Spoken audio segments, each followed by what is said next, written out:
بسم اللہ الرحمن الرحیم۔ اللہ کے نام سے شروع جو نہایت مہربان ہمیشہ رحم فرمانے والا ہے۔ ليس البر أن تولوا وجوهكم قبل المشرق والمغرب ولكن البر من آمن بالله واليوم الآخر والملائكة والكتاب والنبيين وآتى المال على حبه ذوي القربى واليتامى والمساكين وابن السبيل والسائلين وفي الرقاب وأقام الصلاة وآتى الزكاة والموفون بعهدهم إذا عاهدوا والصابرين في البأساء والضراء وحين البأس أولئك الذين صدقوا وأولئك هم المتقون۔ نیکی صرف یہی نہیں کہ تم اپنے منہ مشرق اور مغرب کی طرف پھیر لو،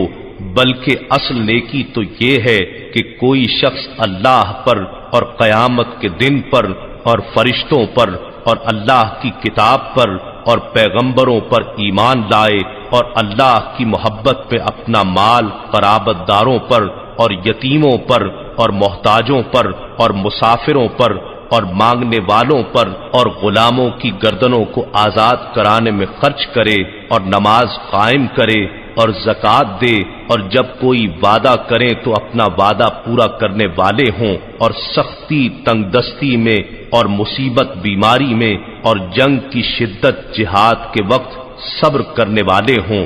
یہی لوگ سچے ہیں اور یہی پرہیزگار ہیں۔ یا ایھا الذین آمنوا کتب علیکم القصاص فی القتلى الحر بالحر والعبد بالعبد والانثى بالانثى فمن عفی له من اخیہ شیء فاتباع بالمعروف وأداء إليه بإحسان ذلك تخفيف من ربكم ورحمة فمن اعتدى بعد ذلك فله عذاب أليم۔ اے ایمان والو، تم پر ان کے خون کا بدلہ قصاص فرض کیا گیا ہے جو ناحق قتل کیے جائیں، آزاد کے بدلے آزاد اور غلام کے بدلے غلام اور عورت کے بدلے عورت۔ پھر اگر اس کو یعنی قاتل کو اس کے بھائی یعنی مقتول کے وارث کی طرف سے کچھ یعنی قصاص معاف کر دیا جائے تو چاہیے کہ بھلے دستور کے موافق پیروی کی جائے اور خون بہا کو اچھے طریقے سے اس مقتول کے وارث تک پہنچا دیا جائے، یہ تمہارے رب کی طرف سے رعایت اور مہربانی ہے۔ بس جو کوئی اس کے بعد زیادتی کرے تو اس کے لیے دردناک عذاب ہے۔ لکم فی القصاص حیات یا اولی الالباب لعلکم تتقون۔ اور تمہارے لیے قصاص یعنی خون کا بدلہ لینے میں ہی زندگی کی ضمانت ہے، اے عقل مند لوگو، تاکہ تم خون ریزی اور بربادی سے بچو۔ کتب علیکم اذا حضر احدکم الموت ان ترک خیرا الوصیۃ للوالدین والاقربین بالمعروف حقا علی المتقین۔ تم پر فرض کیا جاتا ہے کہ جب تم میں سے کسی کی موت قریب آ پہنچے، اگر اس نے کچھ مال چھوڑا ہو تو اپنے والدین اور قریبی رشتہ داروں کے حق میں بھلے طریقے سے وصیت کرے، یہ پرہیزگاروں پر لازم ہے۔ بدله بعد ما سمعه فإنما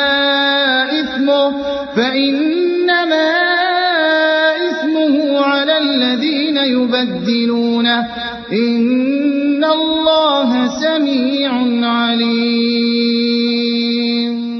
پھر جس شخص نے اس وصیت کو سننے کے بعد اسے بدل دیا تو اس کا گناہ انہی بدلنے والوں پر ہے، بے شک اللہ بڑا سننے والا خوب جاننے والا ہے۔ فمن خاف من موص جنفا أو إثما فأصلح بينهم فلا إثم عليه إن الله غفور رحيم۔ بس اگر کسی شخص کو وصیت کرنے والے سے کسی کی طرفداری یا کسی کے حق میں زیادتی کا اندیشہ ہو، پھر وہ ان کے درمیان صلح کرا دے تو اس پر کوئی گناہ نہیں، بے شک اللہ نہایت بخشنے والا مہربان۔